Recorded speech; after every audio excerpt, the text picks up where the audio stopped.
están? ¿Me escuchan bien? La primera Perfecto. pregunta de Zoom, ¿se escucha Sí, bien? sí. Bueno, bueno, ante todo, mil gracias, agradecido siempre de esta oportunidad que nos brinda Alicia a través de todo su equipo, Alicia Salman, la subsecretaria, y a partir de esta decisión de trabajar articuladamente con el Ministerio de Desarrollo de la Comunidad, que es el ámbito donde se aloja el Consejo Provincial para Personas con Discapacidad, la posibilidad de empezar a diseñar, a pensar, a trabajar, a rescatar experiencias que hay en el territorio, experiencias de las que son favorables y no tan favorables, frente a contextos, a situaciones de emergencias y riesgos y catástrofes, cuando está atravesado esa situación, cuando atraviesa el colectivo de las personas con discapacidad, sus familias y sus entornos. Entonces, ahí creo que para todos se nos abrió una gran oportunidad, y esta oportunidad, bueno, se alojó en primer lugar en el municipio de Luján, y ahí empezamos lo primero que hicimos es empezar a conocernos. Como bien lo decía recién Silvina, era compartir con ustedes un tiempito aproximadamente no más de 40 minutos, bueno, digamos un primer conversatorio, compartir con ustedes. Pueden interrumpirme, pueden pararnos, pueden preguntar, que realmente que tengan la posibilidad para nosotros y para ustedes ser un conversatorio. De vuelta, agradecido a todo el equipo, agradecido al equipo de fortalecimiento, y bueno, vamos a empezar entendiendo que está el compañero Julio, que es una persona ciega. Describimos un poquito, se nos va a hacer un poquito más largo tal vez, porque describimos la imagen. En esta imagen, esta primera imagen, que acá empieza nuestra pequeña presentación, hablamos de este primer conversatorio que tiene que ver con personas con discapacidad, y que lo lleva adelante el Ministerio de Desarrollo de la Comunidad a través de la Dirección de Promoción de Derechos de Personas con Discapacidad. Vamos a ver dos imágenes, Marcelo y Claudia, dos jóvenes con síndrome de Down, en vísperas de su casamiento. Como todas las personas, creo que vamos a meternos en este mundo de las creencias principalmente, ¿no? De los prejuicios, los paradigmas que nos atraviesan, cuando de repente una imagen como la de Marcelo y Claudia, que están vestidos, Claudia es una hermosa, está lista con toda su ropa blanca, y Marcelo de gala, para casarse, ¿sí? Ahí en la foto que todos cuando nos casamos por iglesia, en aquella época, en mi época se usaba más, bueno, es típica. Y en la otra imagen, también otro momento para nosotros relevante, que tiene que ver con Fernando, que es un joven con síndrome de Down, mayor de edad, que vota. En el 2017 hace su primer voto, eligiendo las autoridades. La siguiente, por favor. Hasta acá, vamos bien, si se escucha. Y bueno, en estos 40 minutos vamos a intentar de ponernos unos anteojos. Vamos a ver qué anteojos tiene cada uno puesto en este mundo de la discapacidad. Cómo vemos lo que vemos, y qué vemos cuando vemos, ¿no? Entonces, los invitamos a ver con qué anteojo empezamos ahora y con qué anteojos finalizamos.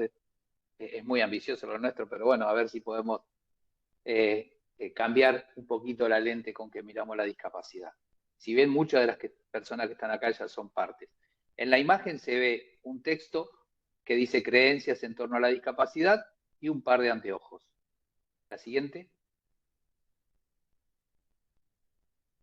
Bueno, en esta imagen hay una persona, una joven, aparentemente, porque es una sombra, el sol está detrás, las montañas, una joven sentada en una silla de rueda, que extiende su mano, su palma, y choca contra otra persona, que es un hombre aparentemente, de pelo largo, de barba, que está parado contra luz, chocando palma con palma, ¿no? Como que nos simboliza una cantidad de situaciones, es decir, hemos llegado a la cima, lo hacemos juntos, hay una cantidad de expresiones que uno puede, según el anteojo que tenga puesto, a través de una imagen en donde una joven usuaria de silla de rueda con un muchacho joven por su físico atleta, están en la cima, yo puedo suponer que es en la cima de la montaña chocando sus manos.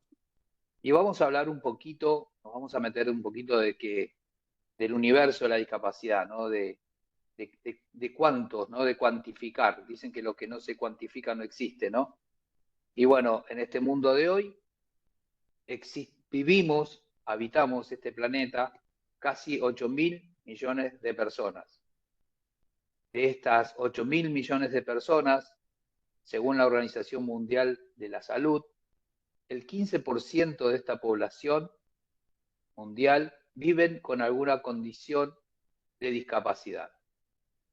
Entonces podemos afirmar o podemos decir que más de 1.000 millones de personas en el mundo que habitan transitan una situación de discapacidad.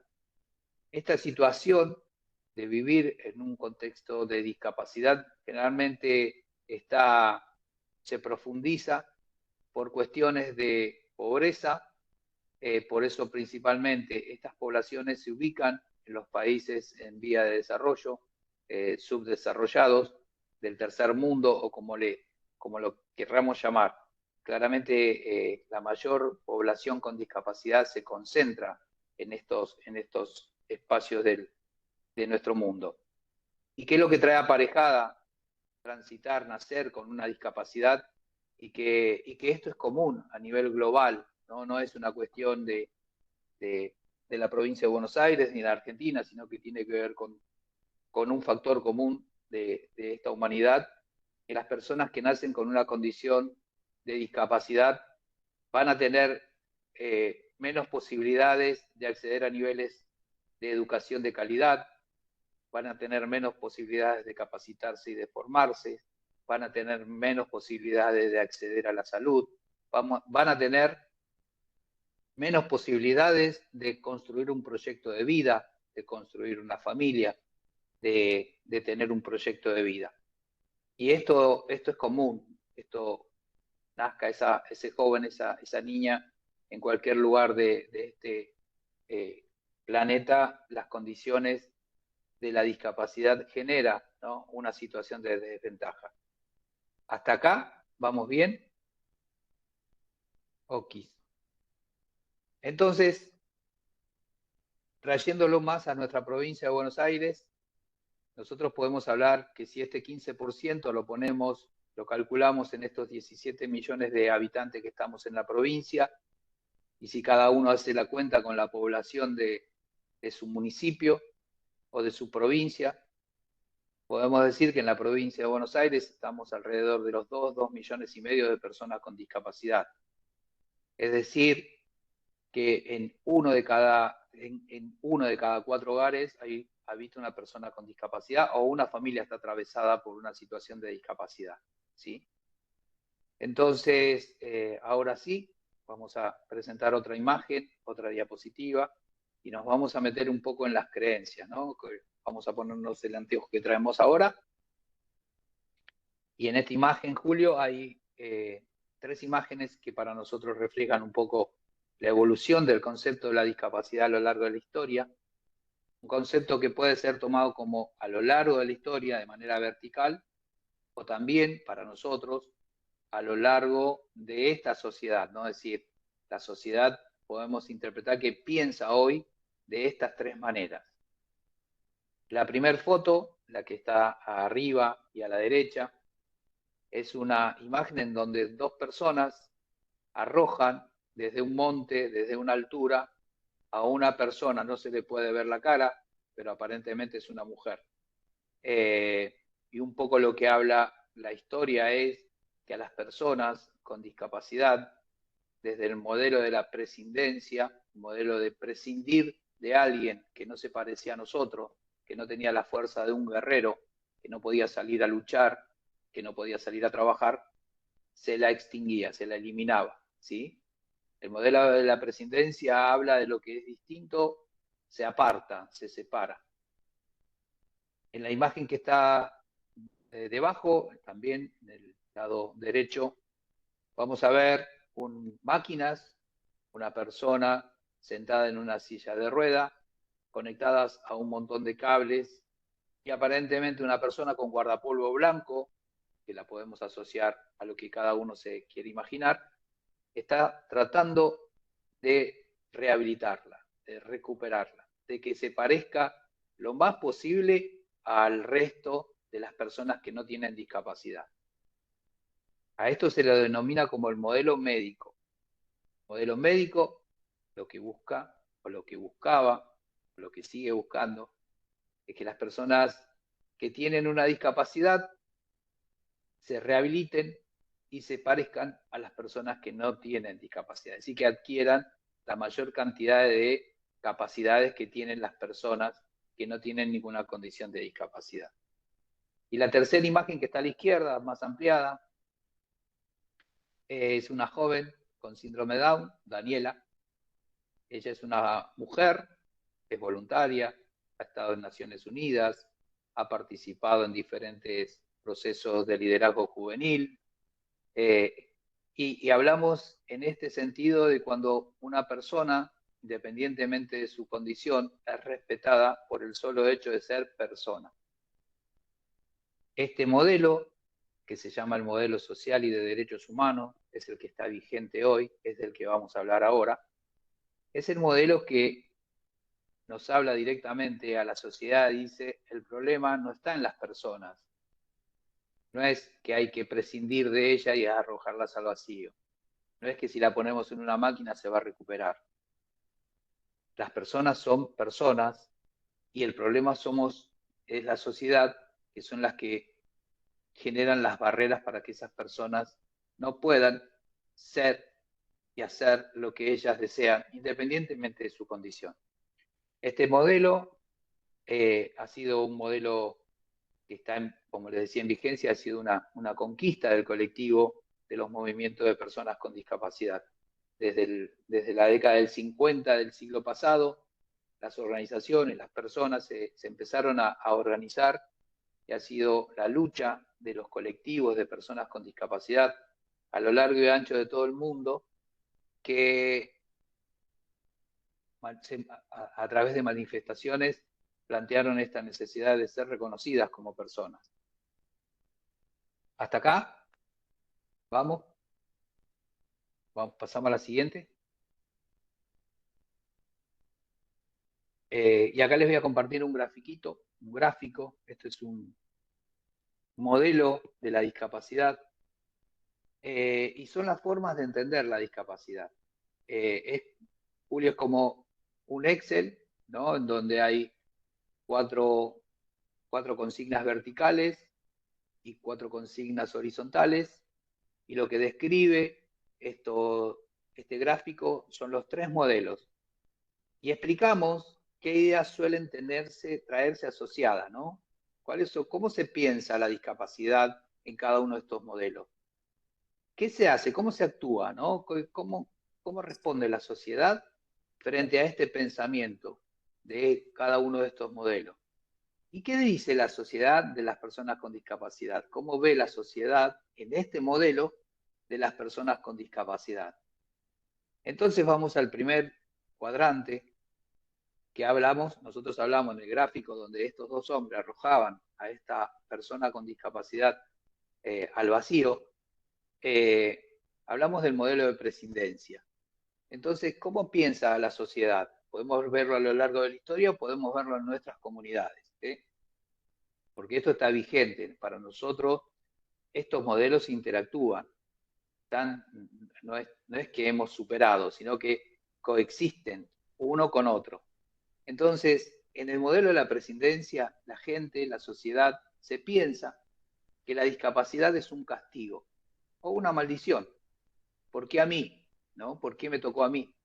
¿Qué pasó? Dios nos está acordando de nosotros, ¿no? Como familia. Es decir, y hay un montón de creencias y de prejuicios a partir de eso. Incluso la noticia, ¿no? La noticia que muchas veces reciben las familias. La familia recibe con todo su amor a ese niño que nace, y muchas veces la noticia no son las mejores noticias. porque la noticia es que es la mala noticia que la persona tiene una discapacidad. Y con esa discapacidad aparecen todas las predicciones, porque a las personas, cuando nace una persona con discapacidad, hoy este modelo le dice que no va a poder estudiar, que no va a poder caminar, que van a morirse jóvenes, que tienen pocas posibilidades. Y desde ahí opera este modelo, ¿no? Desde el movimiento, desde un modelo muy hegemónico. Imagínense una familia que recibe un niño o niña con discapacidad y que la primera noticia es que se le diga todo lo que no va a poder. ¿Qué se hace? ¿Cómo actúa este modelo? Y este modelo separa, excluye, ¿no? Los pone afuera, ¿no? Pensemos hoy en los manicomios, llamados manicomios, ¿no? ¿Dónde estaban, no? El Sommer, ¿dónde está el Sommer? O dónde han estado los diferentes espacios.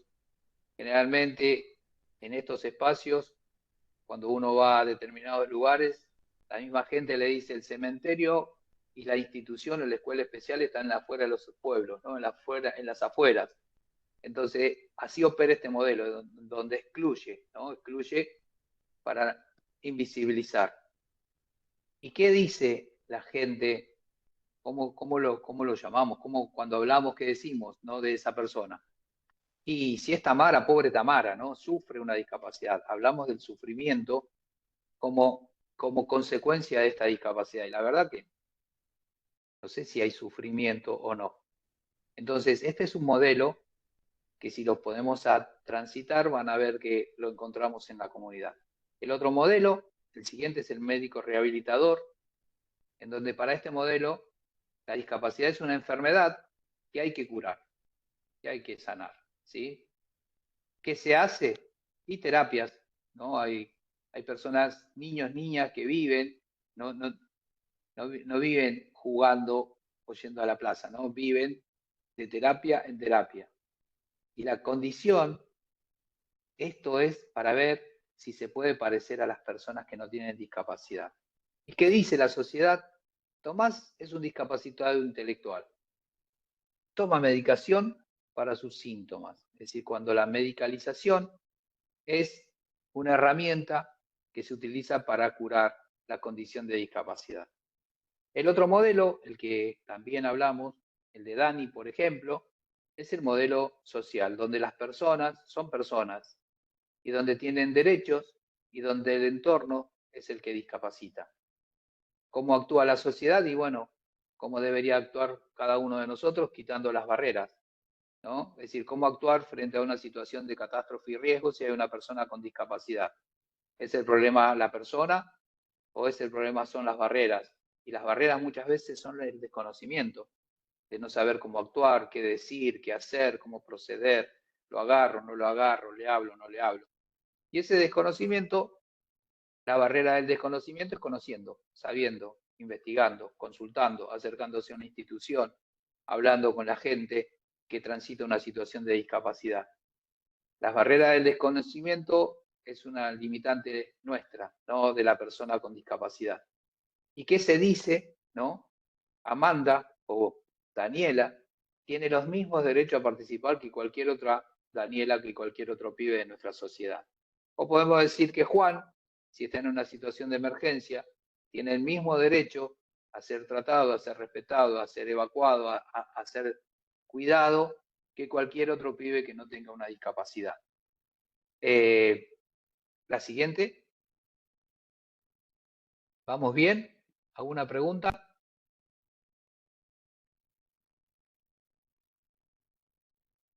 Bueno, Excelente, yo Raúl.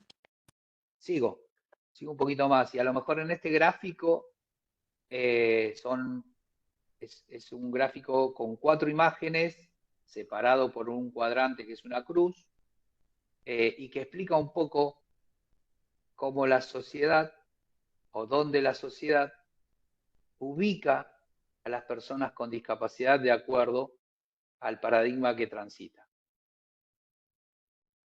Y les voy a preguntar a ustedes, a ver, el paradigma de presidencia, ¿dónde coloca a la gente con discapacidad?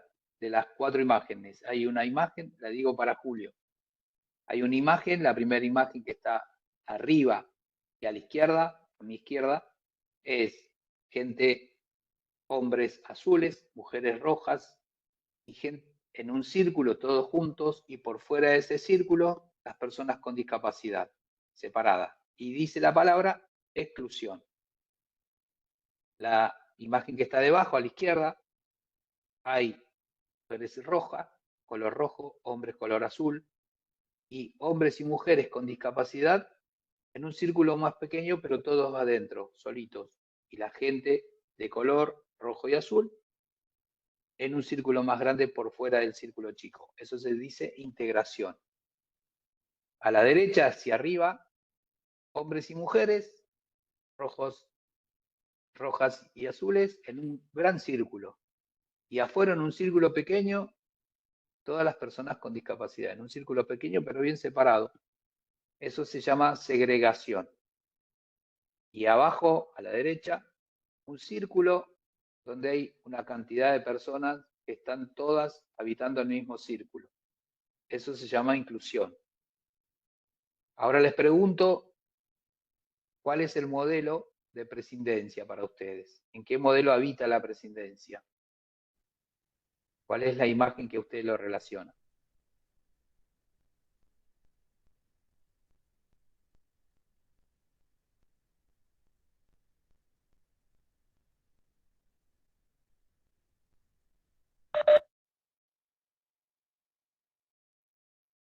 En el de exclusión. En el de exclusión. A ver, ¿alguna pregunta, alguna más? Ana dice exclusión, César dice exclusión y segregación. Eduardo dice que hoy en día es la inclusión. Eduardo de Tandil, inclusión. Pensemos que el de presidencia dice, esto es un castigo, ¿no? Y lo arrojamos, lo dejamos afuera. Entonces, segregar es digamos, la respuesta a prescindir, ¿no? Es decir, yo prescindo, están afuera. El de exclusión, tal vez, lo asociamos más a este modelo de separamos, están afuera, separados, como sí, pero no son parte. El de integración podemos hablar hoy del modelo de las escuelas especiales, ¿no? Donde están adentro, pero están en un espacio para ellos, ¿no? Que son las escuelas.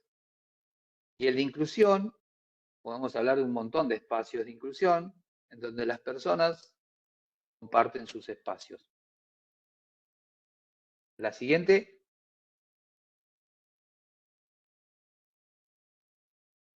Y seguramente van a, voy leyendo también el chat y está bueno porque cada uno de vuelta, cada uno ve y piensa desde su realidad con los anteojos. Y seguramente hay experiencias en donde hay comunidades que son inclusivas, donde se habla de inclusión, donde se trabaja la perspectiva de inclusión. Hay otras comunidades en donde todavía no se hablan estos temas, en donde todavía las personas no tienen la posibilidad de salir de sus casas. Por eso las realidades son de acuerdo a quienes la habitamos y cómo las vivimos. Y un poco para hacer un concepto sencillo de qué entendemos nosotros por discapacidad y a ver si podemos ser de cara al modelo social y de derechos humanos. Este modelo plantea que la discapacidad es el resultado del déficit o de las deficiencias que trae una persona. Si la persona es una persona ciega, esa es su deficiencia, ¿sí? Y es el resultado de las deficiencias que trae esa persona, es decir, de esa ceguera, sumada a las barreras que el entorno o las actitudes generan en una comunidad, en un contexto. Es decir, abajo hay una imagen de una persona o de una silla de rueda, no hay una persona, y frente a ella escaleras. Ahí podemos decir que la deficiencia, el déficit, es su discapacidad física, porque hay una silla de ruedas. Pero lo que discapacita a esa persona para hacer el ingreso, y ahí podemos decir, esas escaleras te llevan al hospital, a tu trabajo, a la universidad, a ver a tu compañera, a tu pareja, a una reunión de amigos, a un boliche bailable, a subir a un colectivo. Entonces, esa persona, lo que plantea este modelo es que el problema no está en la silla de ruedas ni en la persona, el problema está en la barrera. Si no hubiese esa barrera de escalera, esa persona podría ingresar a la escuela, podría entrar a la universidad, podría subirse a un transporte, podría reunirse con sus amigos, podría ir a un bar y entrar al baño y salir del baño, podría ir a un bar y entrar al bar y salir del bar. Entonces, esas son las condiciones que discapacitan a las personas que tienen una deficiencia, cualquiera que sea. ¿Hasta acá? ¿Alguna pregunta? ¿Consulta?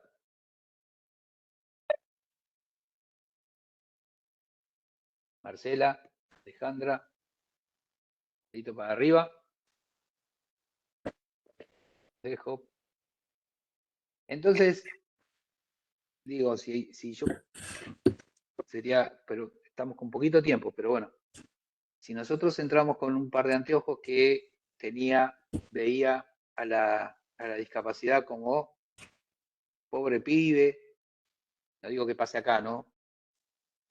Este pibe puede, es decir, de acuerdo al anteojo que entré a la sala, podía pensar o podía, digamos, intuir frente a una persona con discapacidad, ¿no? Diferentes pensamientos. Y esos pensamientos generalmente son creencias, porque hasta que no interactúo con esa persona, en la medida que voy interactuando con esa persona, me voy dando cuenta, miércoles, ¿no? Te sorprende. Cuando tuvimos la charla con Julio, Vanessa y Silvina ahí en el Ministerio de Defensa Civil, realmente lo que sabe Julio, mamadera, y bueno, todo, cuando nos empezó a mostrar y a guiar con sus apps, ¿no? De tiempo, y claramente, ¿por qué a uno que no transita una situación de discapacidad lo siguen sorprendiendo estas cosas? Y porque muchas veces lo primero que vemos, ¿no? Es la deficiencia, es decir, es una persona ciega, ¿no? Ahora, es inalcanzable cuando se generan oportunidades las capacidades que una persona, independientemente de su condición, pueden generar. Por eso pensemos frente a cualquier situación, cuáles son las barreras que porque acá lo que plantea la convención es, nosotros somos, la sociedad es la barrera que dificulta la posibilidad de esa persona. Frente a cualquier situación, poder asumirnos como nuestra actitud o nuestra manera de ser y hacer las cosas pueden estar generando barreras para esas personas con discapacidad. La siguiente. Bueno, ya hablamos un poquito de esto. La imagen dice cuáles son las barreras que enfrentan las personas con discapacidad. La siguiente. Hay un videíto que a lo mejor refleja fácilmente esto. Tal vez si lo podemos compartir. El videíto de la Agencia Nacional de Discapacidad, gestión anterior, no esta gestión, porque la verdad, esta gestión nos está dejando prácticamente a la población con discapacidad sin derechos. Ahí, Raúl, dame 30 segundos que preparo todo Gracias, para arrojarlo, ¿sí? Gracias, Nahuel. Pero bueno, creo que con un videito va a ser mucho más gráfico cuando hablamos de barreras, cuando nosotros generamos barreras frente a una situación de discapacidad. ¿Vamos bien?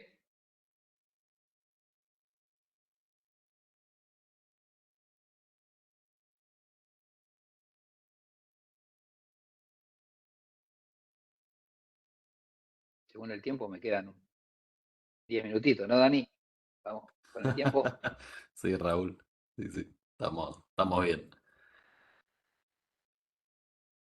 Sabemos que sos larguero igual y que Sí, pero estoy haciendo la tarea. muy atento al tiempo.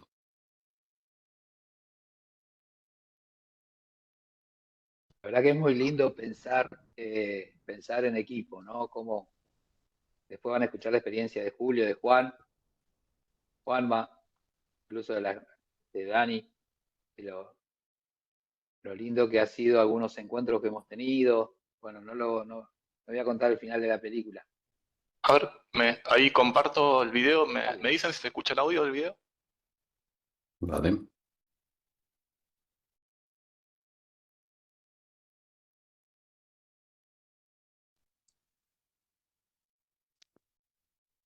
No. No.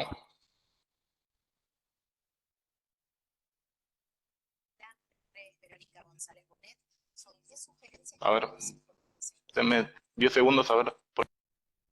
Ahí sí se estaba escuchando. Pero muy bajito. Bueno, Nahuel, Es el perdón. video de la periodista, ¿no, Raúl? No, el Es el anterior, otro video. el otro. Sí, ¿El otro? ¿El de 1 minuto, el más cortito? el cortito. Si no, se los compartimos y lo vamos viendo. Nombre la veré. A ver. Aprovecho para tomar un matecito.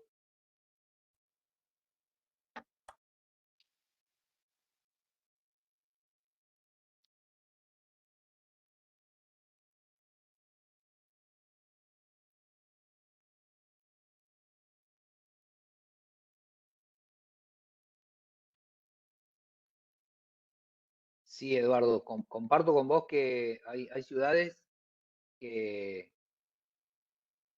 trabajan y que son pioneras en inclusión. Nosotros recorriendo la provincia y varios lugares en el país, la verdad que vemos barreras que dificultan el acceso a las infancias, a jugar en una plaza como todos los pibes, en las playas, a entrar al agua y salir al agua como todas las personas, en las universidades. Entonces, hay mucho todavía con los anteojos que veo yo. Creo que hay un avance, hablamos de estos temas, traemos estos temas, pero sigue habiendo. Naul, si no sale, no pasa nada. Pero es el que está lavando el auto, ¿no? El video. Sí. Exacto. Bueno, ahí pruebo a ver si ahora se ve. No sé si va a salir el audio. Pero por lo menos está subtitulado, ¿no?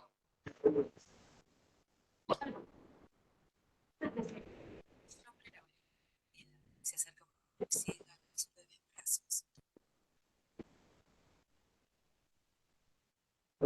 brazos.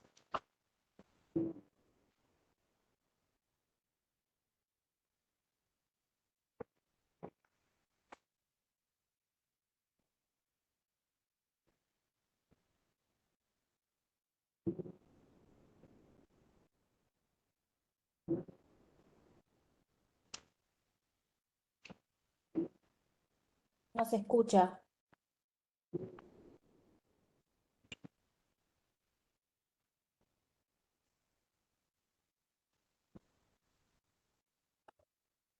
Bueno, yo creo que las imágenes y el texto a pie del video describen las situaciones en las que se encuentran las personas con discapacidad y sobre todo el entorno, que es lo que está refiriéndose Raúl, que creo que es la primer barrera, es la sociedad, ¿no? Que es la que pone ese contexto en las barreras, en lo que son las físicas, las actitudinales y la comunicacional. Bueno, ahora nos encontramos nosotros con una barrera, ¿no? Como para tomar ejemplo de lo que es lo auditivo. Y yendo un poco a lo que compañero de Montehermoso, Alejandro, y esto, ¿no? Están muy buenos los comentarios que van haciendo a través del mensaje. Heraldo está hablando ahí.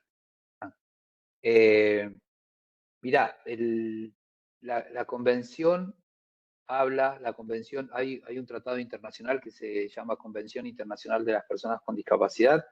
Es el primer tratado de derechos humanos, y ahora habla Carlos de eso, no me voy a meter, pero habla de claramente que nosotros los que tenemos que garantizar son los apoyos que las personas necesitan para desplazarse, para permanecer, para movilizarse, para estar en un espacio, ¿no?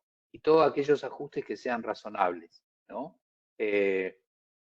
A partir de ahí, las personas pueden estar en cualquier playa, pueden estar en una plaza o pueden ingresar, salir, permanecer en una universidad. Pero sí, tenemos que estar atentos, es mucho mejor, ¿no? Que las personas nos podamos abrir y estar en lugares comunes. Pero siempre hay que estar pensando cómo garantizamos esos apoyos, ¿no? Como decía, si hubiese una compañera sorda o hipoacúsica del lado de ustedes escuchando, y nosotros deberíamos tener un intérprete de lengua de señas, porque si no, nosotros estaríamos siendo barreras frente a esta capacitación. Por eso, como ahí está Julio, que es un compañero ciego, nosotros que estamos viendo las diapositivas tenemos que describir la diapositiva, sobre todo cuando hay imágenes, porque los lectores de pantalla no leen imágenes, leen solamente textos, PDF, Word y otros. Pero bueno, simplemente para mencionar 3 barreras que son fundamentales: las actitudinales, que son nuestros procedimientos, cómo actuamos frente a una persona con discapacidad. Por ejemplo, nos pasa que sobre todo las mujeres con discapacidad, cuando van a su ginecólogo, a su médico, nos dicen, no nos hablan a nosotros, le hablan a mi mamá, le hablan no, es como que invisibilizan muchas veces en la actitud el profesional que atiende, ¿no? O muchas veces cuando una persona viene acompañada por su figura de apoyo, le denominamos nosotros, o va al banco para retirar su dinero, su pensión, generalmente la cajera no le habla directamente a la persona, sino le habla al que acompaña. Entonces, este tipo de actitudes son una barrera, ¿no? Es una barrera que hay que repensar y trabajar. Las comunicacionales claramente se refieren a esto que decíamos recién, ¿no? Si nosotros estamos teniendo un conversatorio en donde hay una persona con disminución visual, ciega, una persona con hipoacusia o sordera, tenemos que pensar de qué manera nosotros vamos a generar herramientas para que esa persona reciba la misma información que el resto de las personas que no tenemos esa condición. Y las barreras físicas son las más evidentes, ¿no? Es decir, generalmente hablamos de las rampas como la gran barrera física, pero barreras físicas hay en todos los entornos, ¿no? Es decir, que un compañero de trabajo tenga una discapacidad y nosotros le bloqueemos las entradas y esa persona es un compañero ciego, que le estemos cambiando los muebles, que estemos cambiando la silla, que corramos mueble y no le avisemos, no le alertemos, estamos generando una barrera física. La siguiente. Y acá paso a Carlos. Te dejo 5 minutos, Carlitos. Paso palabra. Gracias. Buenos días, ¿cómo están? Bueno, un poco Raúl ha venido hablando con un espíritu más de toma de conciencia, de sensibilización, en relación a la convención y en relación a la discapacidad, ¿no? Y al abordaje, y a la mirada y a las creencias que traemos las personas a veces sin darnos cuenta. Ahora un poco llega a un perfil más de rigor y de obligación, ¿no? De toma de conciencia, pero más de comprender desde nuestro lugar como actores y actoras desde el Estado, nuestro rol que tenemos en relación a a las personas con discapacidad y específicamente en relación a los derechos de las personas con discapacidad, ¿no? Cuando hablamos de derecho, la contraparte tiene que ver con una obligación y el principal actor que se encuentra en ese lugar de ente obligado es el Estado, ¿no? Y la invitación también, a partir de esta charla, es retomando esto de los anteojos que hablamos al principio, de las creencias a través de las cuales miramos y actuamos en el día a día, es a dejar esos anteojos que traemos y ponernos, de alguna forma, los anteojos de la convención, ¿no?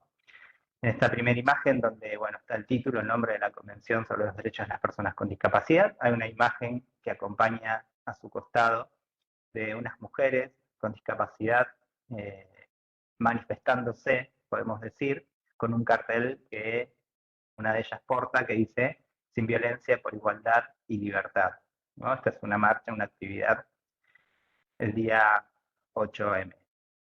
Siguiente, por favor.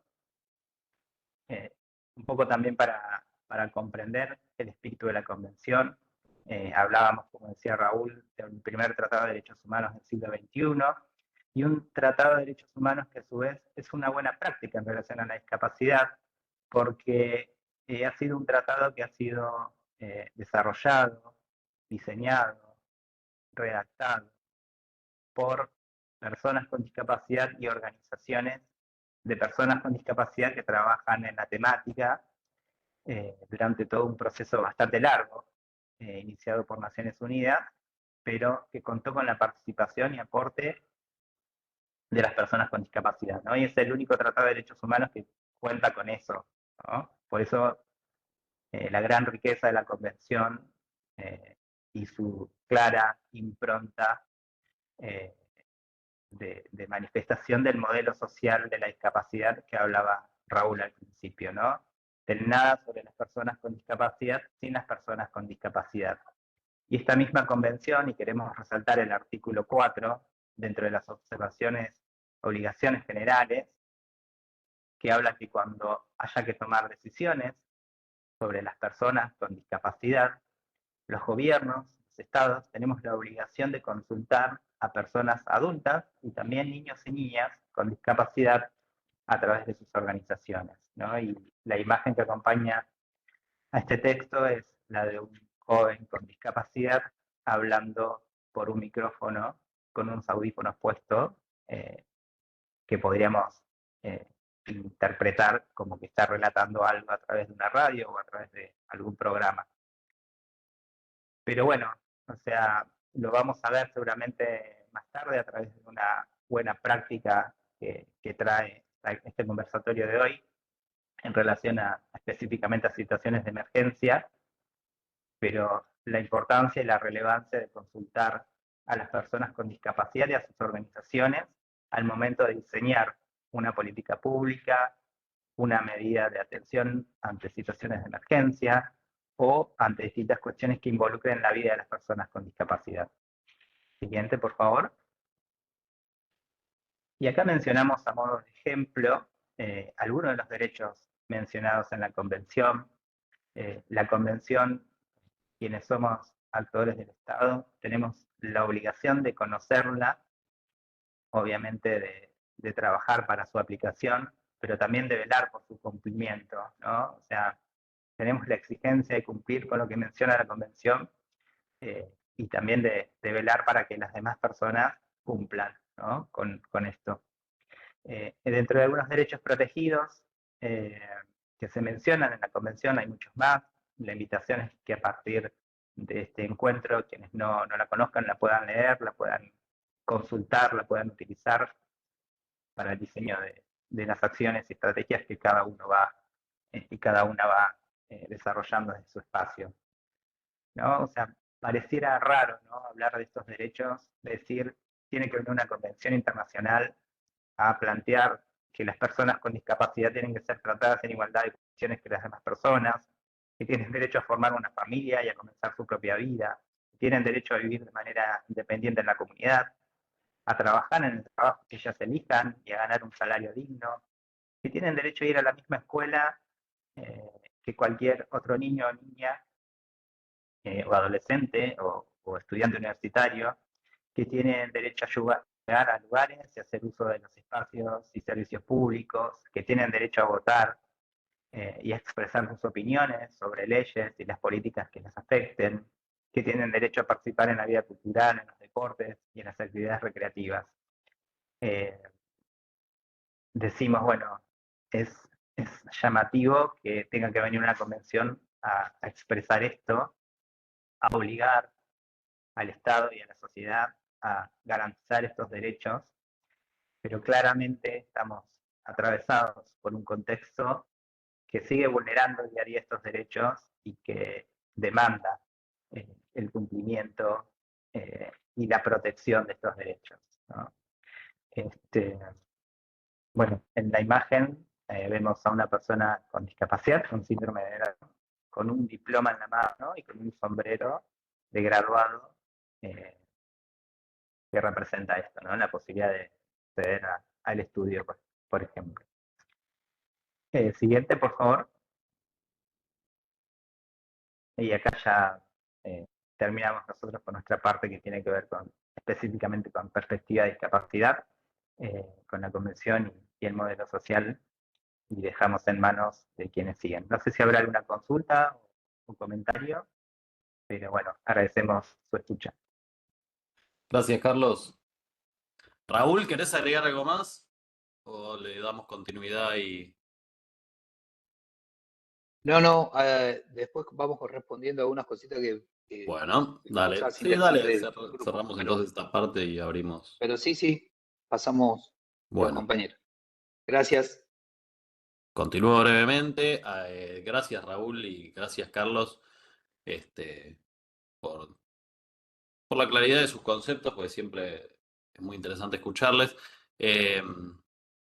Mi nombre es Daniel Anaya, recién ahí nos presentaba Silvi, pero por ahí entró gente. Yo soy director provincial de riesgos y emergencias. Y bueno, como explicaba Silvia al inicio, desde la Subsecretaría de Emergencias, hace tiempo, hace algunos años recién se viene tratando de articular lo que tiene que ver con discapacidad y emergencias y gestión de riesgo, porque, bueno, como habrán visto un montón de veces esta pequeña imagen, ¿no? Que seguramente quienes participaron del Zoom ayer también algo vieron relacionado con esto.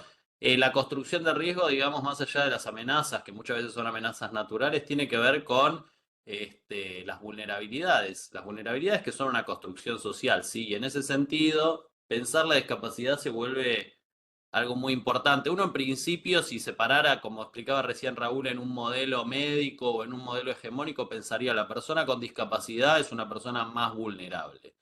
Y la realidad es que eso es un poco relativo, ¿no? Porque a veces las personas con discapacidad que se encuentran ante un montón de barreras que la sociedad les pone, tienen que desarrollar un montón de capacidades para poder desenvolverse en un medio social, que por ahí para nosotros, las personas que no cursamos ninguna discapacidad, no transitamos ninguna discapacidad, no las detectamos, pero aquellas personas que tienen una discapacidad tienen que superar barreras constantemente y las emergencias muchas veces se presentan como una barrera en donde esas personas con discapacidad tal vez ya están mejor preparadas que alguien que no transita ninguna discapacidad. Entonces, en un primer momento nos llamó esto de empezar a hablar con Raúl, de trabajar con la Dirección de Discapacidad y todo el equipo de la Dirección de Discapacidad del Ministerio de Desarrollo de la Comunidad, nos llamó a reflexionar sobre esta primera idea, ¿no? Porque tal vez nosotros también estábamos teniendo una mirada hegemónica en nuestra cabeza, teníamos los anteojos puestos de una mirada en donde veíamos a la persona que transita una discapacidad como alguien desfavorecido,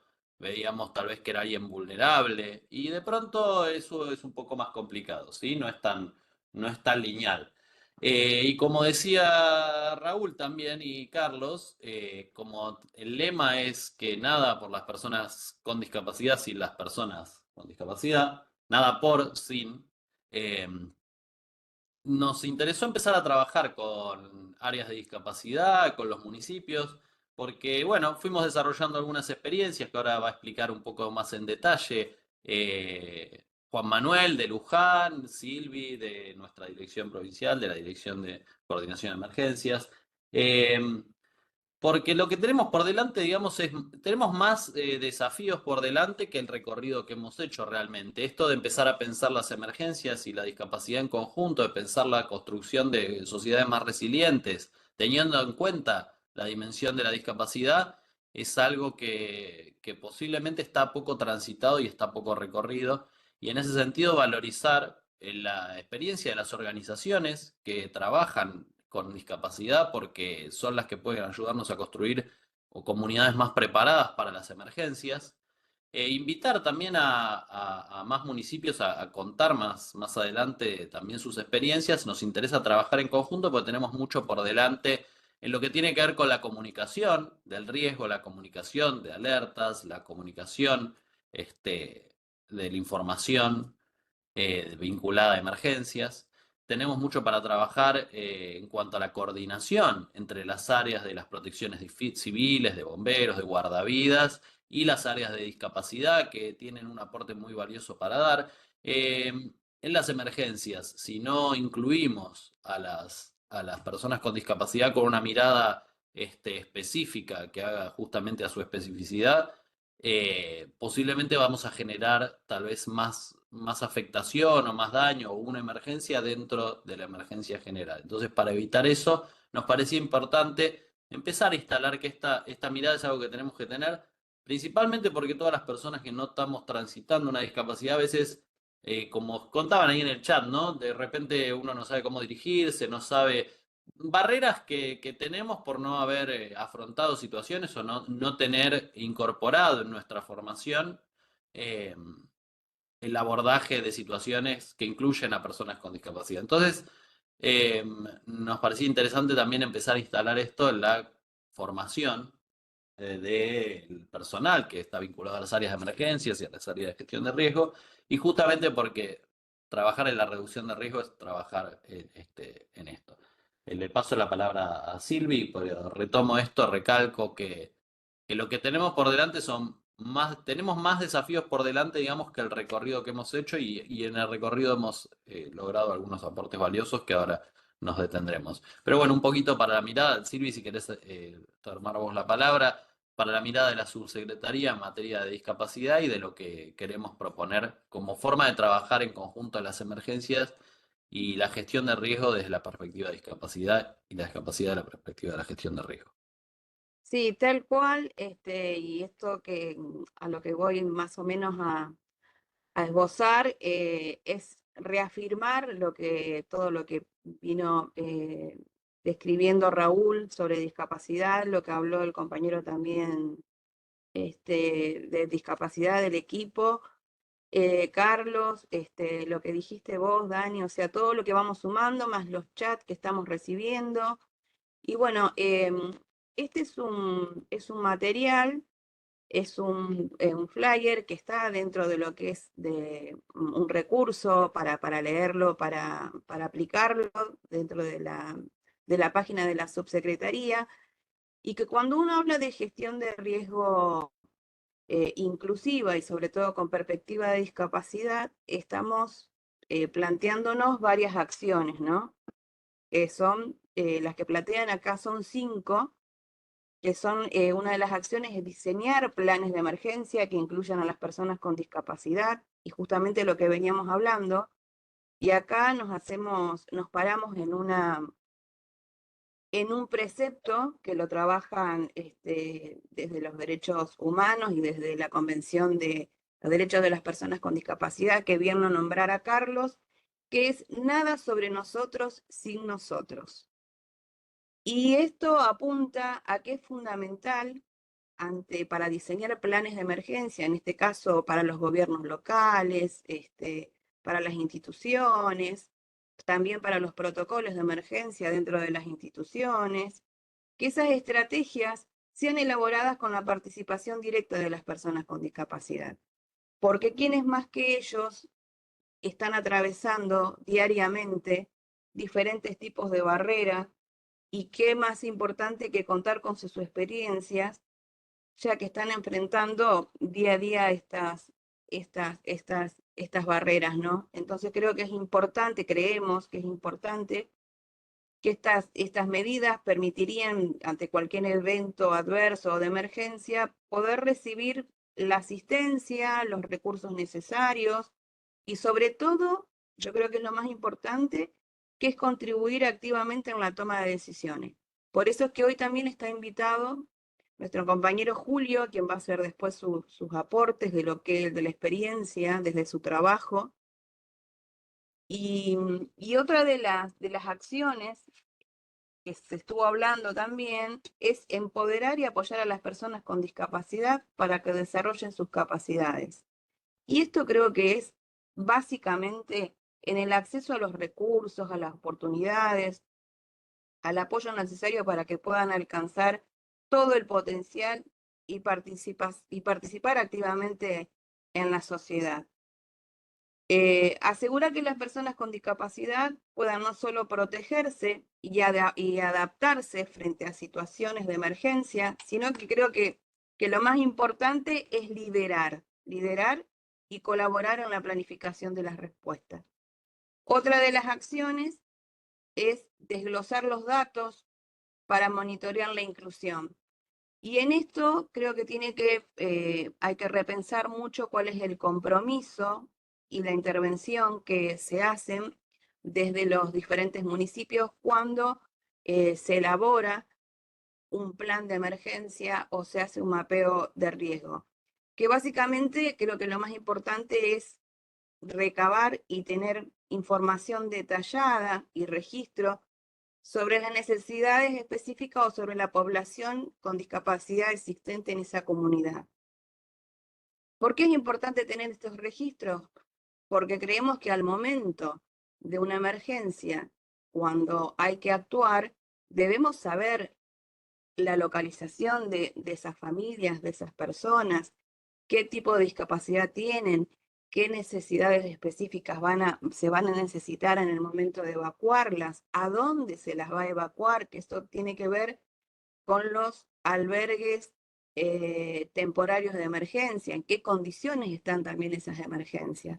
Y también es un articular desde los municipios con otras organizaciones que participan y están relacionadas a la atención y al área de discapacidad. Otra de las acciones que plantea es fomentar la participación significativa con el sistema de alerta temprana. Y esto también implica lo que es la comunicación accesible. O sea, comunicar para la población y para las personas con discapacidad se debe asegurar una información y una preparación para las alertas y emergencias con dispositivos accesibles. Hoy por hoy tenemos varios dispositivos que pueden ser los celulares, en forma táctil, auditiva, a través de las imágenes ampliar las imágenes o los mensajes. Y eso es muy importante porque ¿cómo reciben esas alertas ante una emergencia o un desastre? Entonces creo que es un replanteo de saber dentro de los planes de emergencia, tener en cuenta también cuáles van a ser esos dispositivos, esos mensajes, para que lleguen realmente a las personas con discapacidad. Y el quinto, que es eliminar las barreras para garantizar el acceso a derechos, que es lo que hablábamos hoy, que quien discapacita es el entorno, y que las barreras se potencian, digamos, cuando la sociedad discrimina, cuando se proyectan sociedades o ciudades donde no se tienen en cuenta estas barreras físicas o actitudinales o lo comunicacional. Y es importante tener en cuenta lo que es y lo que reafirma la Convención de los Derechos Humanos y los derechos de las personas con discapacidad, que es eliminar estas barreras para garantizar la igualdad de oportunidades y la participación de las personas con discapacidad en todos los aspectos de la vida social, económica, cultural y política. Creo que esto es un desafío que nos compete a todos en los roles, en las funciones y en lo que estamos haciendo y debemos seguir haciendo, y es reafirmar justamente que cuando uno habla de inclusión, debería pensar en dar la bienvenida a todas las personas por igual. Y sobre todo, bueno, en este tema que estamos hoy desarrollando, que son las personas con discapacidad.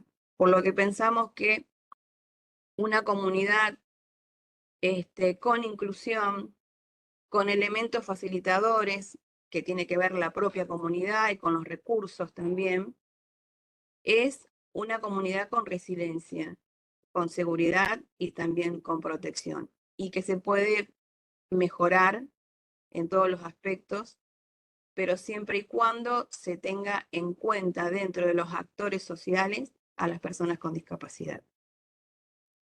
Ese es mi aporte en este Zoom, y es como para replantear también los que son la elaboración de los planes de emergencia locales, municipales, y aquellos que ya están elaborados, también replantearse qué se está haciendo, cómo se está haciendo o cómo se viene haciendo.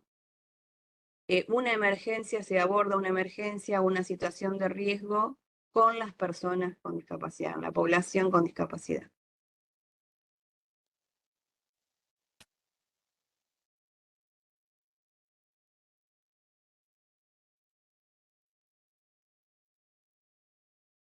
Si me dejan hacer una Estás pausita, un muteada, segundito. Silvi. Permiso, Daniel. Sí, Quiero sí. agradecer, primero, hasta acá venimos excelente con la disertación y el chat. Los aportes que están haciendo están excelentes. Y bueno, como justo ahora van a presentar a Julio, quería hacer el mismo de presentarlo yo si me dejas. Julio Pérez y María también, su compañera, trabajaron con nosotros en Defensa Civil de la provincia muchos años, Julio muchísimos más. Bueno, la verdad es que ellos se jubilaron y también están viviendo en La Pampa, pero también viven acá en La Plata. Y sinceramente, Julio siempre nos agradece, y en realidad los agradecidos somos nosotros, de que sin tener la responsabilidad ni la obligación laboral, cuando le hicimos esta propuesta de que nos aporte, siempre se pusieron a disposición. Así que lo primero que quiero hacer, Julio, es agradecerte, que siempre estés presente, que vos y María siempre se sumen. Y bueno, ahora sí, los dejo pero quería agradecerles lo mismo que necesitaba hacer yo. Gracias. Ahora sí, los dejo para que continúen. Bueno, muy bien, muchas gracias. Gracias, Vane. Nuevamente el agradecimiento a todos ustedes por esta gran oportunidad que nos están brindando. ¿Se escucha bien ahí? Sí, Julio, perfecto. Sí, bueno, muy bien, aquí también el agradecimiento a, bueno, este nuevo detalle que tenemos que tener en cuenta a partir de hoy, gracias ahí al aporte de Raúl, nuestra figura de apoyo, Laura, que nos asiste diariamente en los quehaceres cotidianos y que hoy se ha brindado gentilmente para que, bueno, esto pueda desarrollarse de mejor manera, ¿sí? Y me puedan ver mejor porque obviamente en virtud de ser ciegos no somos muy buenos operadores de cámara. Es importante reconocerlo. Bueno, muy bien. Esto que realmente llevamos en el alma, ¿no? Desde siempre y que nos ha permitido crecer y trascender a lo que es el mundo, ¿sí? Con nuestras inquietudes, con nuestras expectativas, con nuestras consultas, con nuestras curiosidades, con nuestros reclamos. En más de una ocasión surge allá por el año 1980, cuando yo tenía una gran vocación por perfeccionarme todo lo posible, porque ya era consciente de que no tenía mucho campo de acción, pero sí de que hacer todo lo posible en el ámbito de la meteorología, ¿sí? Y en una actitud desafiante, vamos a decir así, para aquellas épocas, en las que había un montón de aspectos totalmente diferentes a los que se viven hoy. En general, me animé a irme al aeropuerto de La Plata solo, ¿sí? A pesar de la oposición de la familia, por ciertos temores relacionados con las épocas que se vivían. Me animé a ir al aeropuerto de La Plata a meterme de lleno a hablar con quien estaba a cargo, ¿sí? Roberto Prado, un amigo de la vida después, que ya no está con nosotros, que, bueno, escuchó mi inquietud, mis expectativas, mis ganas de aprender, y en una actitud que realmente me sorprendió, una actitud que me dejó realmente sin palabras. Luego de hacerme un par de preguntas, me sentó frente al equipo de comunicaciones para recibir mi primer parte meteorológico, ¿sí? Y de esto Daniel sabe porque es meteorólogo. Mi primer parte meteorológico para la aviación, allí en el aeropuerto de La Plata, donde yo realmente no sabía lo que me pasaba, ¿no? Porque había escuchado la misma emisión en mi casa con una radio convencional, pero nunca me imaginé que luego de hacerme un par de preguntas, el encargado de turno del aeropuerto ese día me iba a sentar frente a un gran equipo de comunicaciones, ¿sí? El cual sí ya era utilizado para brindarle el apoyo desde el punto de vista meteorológico al tránsito aéreo, y garantizar así la seguridad del vuelo. Ahí comenzó aquel 13 de abril de 1980, día cálido, ¿sí? Primer síntoma, desde mi punto de vista, del cambio climático, porque en abril del año 80 hubo que suspender las clases por una ola de calor, ¿sí? Y yo aproveché ese impasse en la actividad educativa como para tomar coraje e irme al aeropuerto y emprender esta nueva etapa, ¿sí? Fueron 2 años de mucho aprendizaje, de mucho fortalecimiento en la faz meteorológica, pero claro, volviendo al principio, yo era consciente de que desde el punto de vista meteorológico no podía avanzar mucho porque la limitación visual no me permite ver el estado del cielo, no me permite observar los parámetros como la temperatura, la humedad, la presión, dirección e intensidad del viento, ¿cierto? Entonces, tenía que buscar una alternativa para seguir insertado en este contexto de la meteorología, y es así que comencé a observar con atención, con curiosidad, el tema de las comunicaciones, y especialmente de las comunicaciones radioeléctricas, ¿sí? Ya en el año 81, por razones familiares, me encontraba haciendo las mismas prácticas, teniendo la misma participación que tenía en el aeropuerto de La Plata, en el aeropuerto de la ciudad de Santa Rosa, capital de La Pampa, ¿sí? Donde me encuentro actualmente, ¿sí? Estoy en Macachina, 110 kilómetros de Santa Rosa. Y en Santa Rosa tuve la oportunidad de conocer más lo que era la comunicación radioeléctrica, teniendo en cuenta las distancias con el aeropuerto de Ezeiza, con Aeroparque, donde se necesitaba más de la comunicación radioeléctrica que en La Plata. Y ahí, bueno, me sorprende el evento de Malvinas en 1982, cuando el jefe del aeropuerto de Santa Rosa, con quien ya traíamos 6 meses de un estrecho vínculo, me dice: vos tenés buen oído, en la torre de control hay un equipo de radioaficionados, así que tu tarea, a partir de ahí hasta que termine esta situación, va a ser interactuar con la Red Provincial de Defensa Civil de La Pampa y con la Red Nacional de Defensa Civil para, bueno, estar atentos porque obviamente las emergencias siguen, ¿no? Y también, obviamente, con la red de emergencia de radioaficionados. Y ahí sí, ya comenzó este camino de vínculo con las emergencias, de un mayor acercamiento.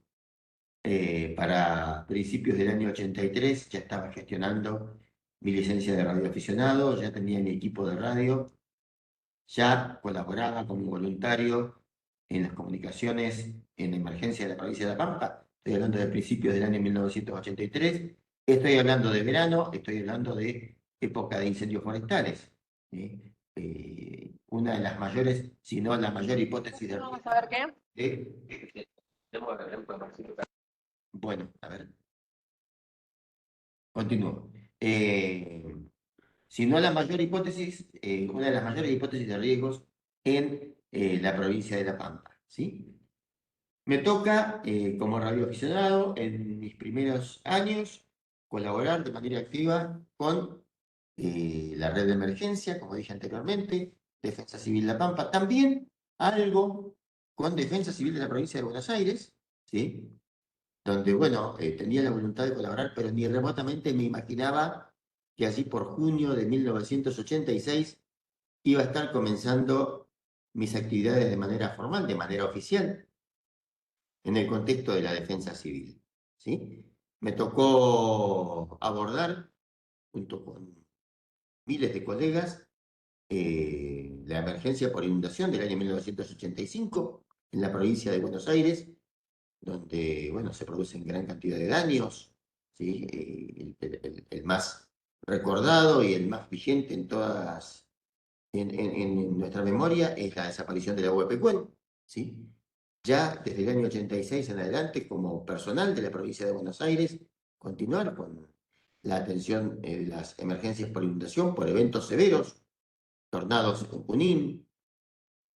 Y bueno, la vida me llevó a que en el año 1989 pueda volver a La Pampa, o tenga que volver a La Pampa, y también trabajar en la defensa civil pampeana entre 1989 hasta 1995, trabajando de manera específica en lo que es el enlace de comunicaciones entre los sectores más alejados de la provincia, el famoso oeste pampeano, zona prácticamente desértica, donde hay una gran cantidad de escuelas hogar, una gran cantidad de comisiones de fomento, ¿sí? Lo que vendría a ser las delegaciones municipales en la provincia de Buenos Aires, que en aquellas épocas obviamente no contaban con los recursos de comunicaciones con los que se cuenta hoy. Y, por supuesto, aparte de cumplir esa acción cívica, de mantener comunicado al interior, al oeste profundo de La Pampa, no solamente con Santa Rosa, sino con el lugar con el que se necesiten comunicar, también atender a las brigadas que salían a trabajar con los incendios, ¿sí? En el año 2005, Disculpa que te interrumpa, Daniel, acá, ¿cómo andás? escucho. Yo porque después le tendríamos que pasar la palabra, me interesaba que por ahí repongas un poco en el trabajo que le compartimos a toda la gente que está participando acá, que es lo que escribiste vos, que es lo que le circulamos a todo el mundo, de algunas consideraciones a tener en cuenta para la asistencia en emergencias a personas con disminución visual, que me parece que sería interesante que antes de que pasemos a la siguiente persona puedas reponer en algún aspecto de este texto que vos enviaste y la intención con la cual lo escribiste, y así, porque si no se nos va a acabar el tiempo y no quería que quede sin hablar la persona que sigue.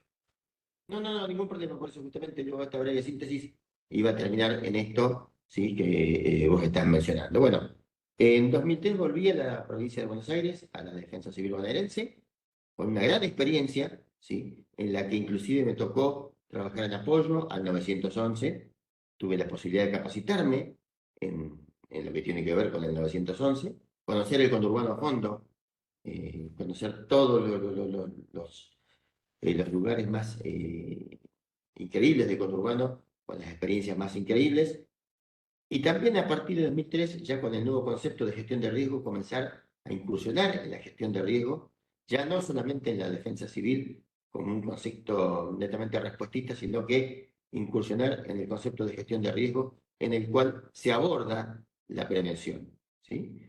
El transcurrir de los años me permitió, en 2013, luego de la emergencia por inundación de la ciudad de La Plata, ser cofundador con nuestro compañero de trabajo, Juan Pablo Walde, del área de alertas, que afortunadamente, y me gratifica muchísimo el saber que hoy es mucho más que aquel pequeño área en el cual habíamos dos personas que estábamos 24/7 llevando adelante el trabajo de informar a los municipios sobre lo que pasaba con la meteorología y ver que había crecido, ¿sí? Todo este tiempo, estos 44 años de experiencia, ¿sí? Con las comunicaciones primero, con las emergencias después, me llevó a reflexionar cuál es el rol de las personas con discapacidad en situaciones de emergencia, no solamente como víctima, ¿sí? Sino que también como efectores de emergencia, como respondedores, como trabajadores en lo que tiene que ver la prevención, ¿sí?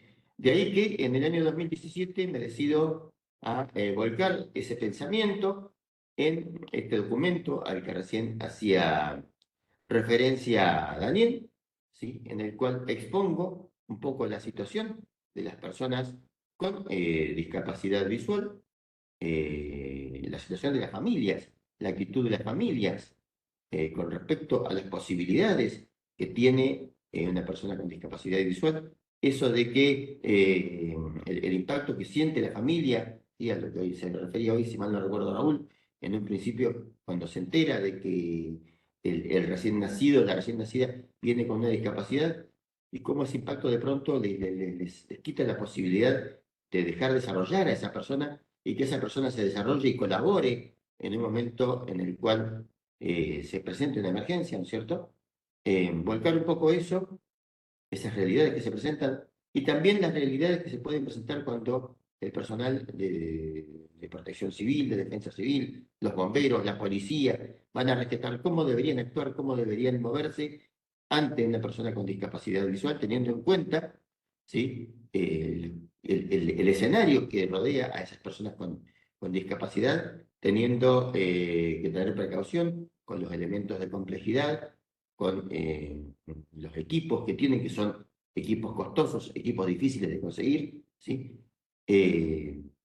Un poco como para, bueno, mostrar a la sociedad que también, así como somos víctimas los discapacitados visuales, también podemos colaborar y contribuir en determinados aspectos en lo que tiene que ver con la prevención y respuesta a emergencia, ¿sí? Esto, y ya para cerrar, yendo mucho más allá de las palabras, porque uno puede decir mucho en diferentes contextos, en el social, en el familiar, en el grupo de amigos, pero más allá que decir, decidí hacer planes, hacer proyectos, hacer sugerencias, ¿sí? Y además de hacer sugerencias, me movió una gran voluntad de realizar acciones concretas destinadas a demostrar que aquello que uno dice, que aquello que uno hace, ¿sí? Se puede realizar, ¿sí? No solamente nos podemos quedar en decirlo en el grupo de amigos,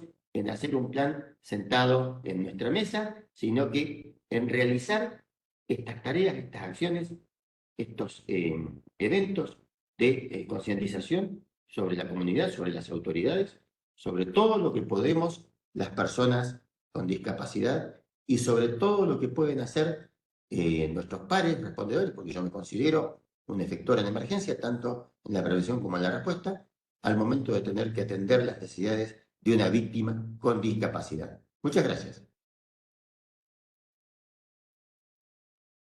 Gracias, Julio.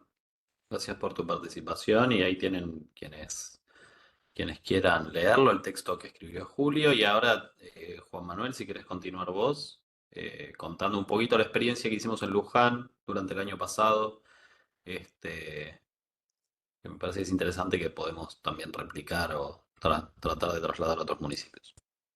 Bien.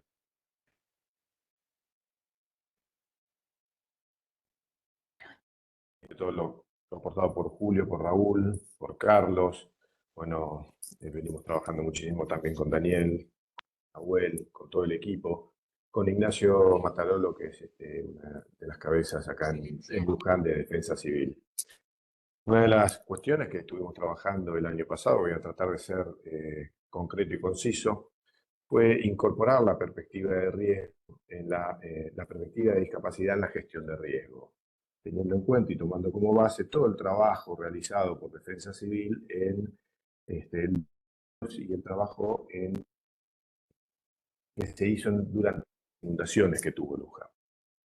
En este sentido, pusimos en foco, como bien se habló en toda la disertación, a la persona.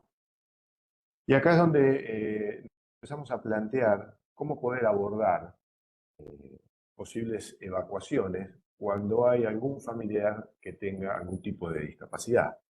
Y entonces fue poner en voz a las instituciones, y acá trabajamos, ahí está la foto, ahí lo muestra bien, con todas las instituciones y organizaciones del tercer sector que trabajan para y con personas con discapacidad, sean centros de día, talleres protegidos, escuelas de educación especial, centros terapéuticos, en fin. Nucleamos a todos conjuntamente con el Consejo Municipal de y para Personas con Discapacidad y nos pusimos a trabajar en cómo podemos aportar esta visión, trato hacia la persona al momento de tener que evacuar. No es lo mismo evacuar a una persona que no tiene discapacidad que tiene discapacidad. Valga esto, parece muy simple decirlo, pero al momento de que sucede una emergencia, es importante que las fuerzas vivas en su integridad consideren esta temática. Y esto significa poder trabajar en la previa, que las mismas familias que están en alguna situación, en un mapeo que realizó Defensa Civil, que estén viviendo en alguna localidad que pueda llegar a tener algún tipo de riesgo, en ese caso se trabajó las posibles inundaciones, pero bien, el proyecto puede tener que ver en cualquier situación de riesgo, que estén alertadas y pretrabajadas conjuntamente con la Dirección de Discapacidad para ver cómo poder abordar esto y ver bien dónde van las personas al momento de evacuar. Y esto es un punto no menor en donde también se trabajó. ¿Por qué? Porque uno puede pensar cómo saco a la persona con discapacidad, un usuario en silla de ruedas, y dónde lo evacúo. No es lo mismo evacuarlo a una escuela que no está con la accesibilidad plena, que no tiene baños accesibles, que no tiene rampas, que a una escuela que sí tiene rampas, que tiene baños accesibles. La persona va a poder, esto de eliminar las barreras, bueno, prever los lugares de evacuación para las distintas discapacidades. Como por ejemplo, una familia que tiene un niño o una niña con autismo, en un momento de evacuación, que es un momento muy tenso, muy crítico, abandonar el hogar, abandonar todo el lugar de que para la persona con autismo se siente totalmente seguro, a ir a un centro de evacuación, porque por ahí no tiene alguna familia que lo pueda recibir, donde hay ruido, donde hay lío, donde hay un montón de personas que no conocen, que a un centro que esté preparado para recibir familias con autismo. Y mucho más con personal capacitado que pueda abordar la temática. En este sentido, trabajamos con todas las instituciones.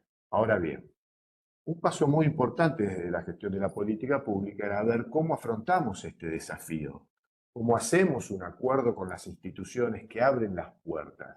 Y aquí es donde se trabajó en las ordenanzas. Y esto se presentó un proyecto de ordenanza a la adhesión de la Ley Nacional 27.287, que es la ley del Sistema Nacional para la Prevención del Riesgo y la Protección Civil, que se trabajó conjuntamente con Defensa Civil de acá. Esta ordenanza nos da pie a poder presentar el proyecto más ejecutivo, que es el proyecto de gestión de riesgos con perspectiva de discapacidad, en donde hay unos objetivos especiales, que es la gestión inclusiva del riesgo, la promoción de la igualdad, asegurar la participación de las personas con discapacidad, apreciar y responder a la diversidad, esto de estar abierto frente a una situación, y en contribuir a la eliminación de las barreras.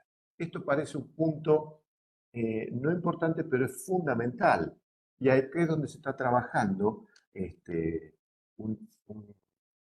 una serie de imágenes en donde todo el equipo de Defensa Civil pueda tenerlo en los momentos de poder jugar, poder tener. Y esto tiene que ver también por ahí, acá que está Julio, con un sistema braille, imágenes sencillas, comunicación simple para personas con discapacidad intelectual o personas con autismo, en fin, este tipo de situaciones en las que venimos trabajando y en donde es fundamental la participación, e insisto con esto, de los consejos de discapacidad de cada una de las ciudades, de las direcciones de discapacidad y de las instituciones y organizaciones que trabajan en el día a día.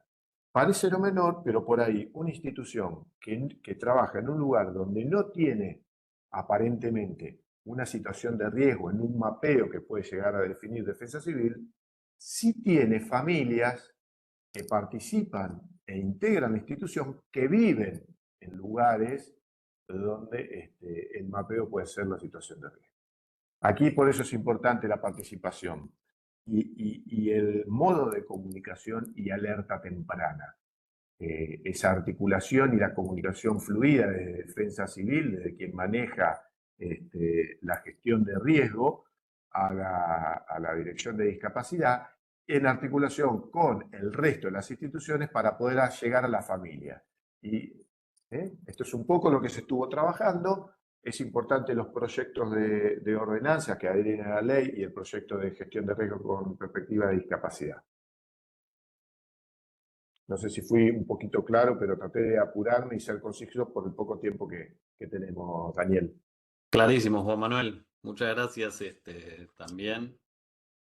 Creo que ahí ya más o menos fuimos contando un panorama bastante amplio, ¿no? No sé, Silvi, si querés agregar algo.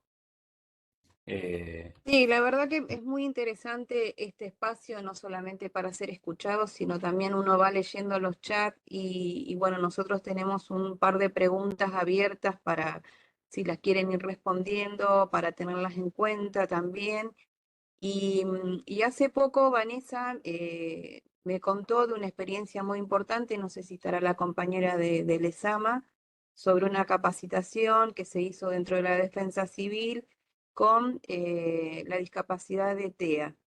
Entonces, esto realmente es muy importante y satisfactorio saber cómo todos estamos mirando y trabajando en lo que es esta problemática y problemática que surge justamente por todos los tipos de barreras que existen y que nosotros somos tan responsables en derribarlas y empezar a trabajar y en esta y desde esta perspectiva que es la gestión integral de riesgo, creo que es muy importante.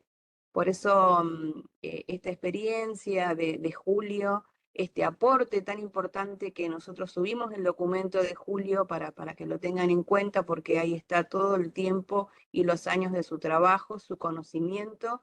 Cuando hablamos de incluir a las personas con discapacidad, ese nada sobre nosotros sin nosotros, se ve plasmado en este documento de Julio, tantos años de trabajo y que puede aportar para un plan de emergencia, para un protocolo, en esta experiencia de Luján y seguramente en otras experiencias que vamos a estar conociendo y que vamos a estar participando, que pueden contar con nosotros para crear estos lazos, para justamente llegar a las personas de una forma integral en todo sentido y sobre todo en lo que es en la prevención, en los 3 momentos de una emergencia, que es en el antes, que es la prevención, en el durante, que es la respuesta, y en el después, que es la reconstrucción y es también la resiliencia de una comunidad.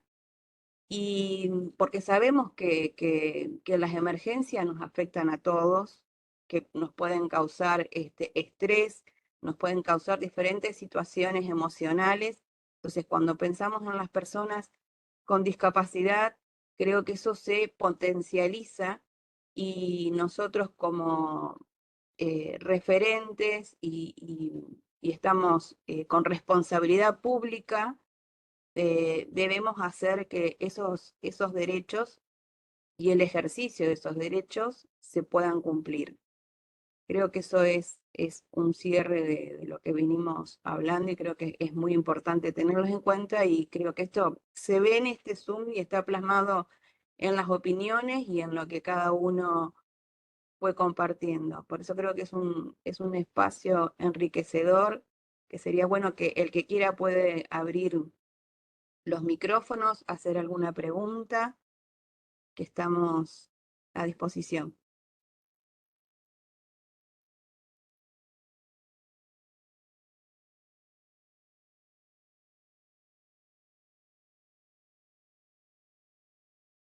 Ahí tiene la mano levantada Nicolás.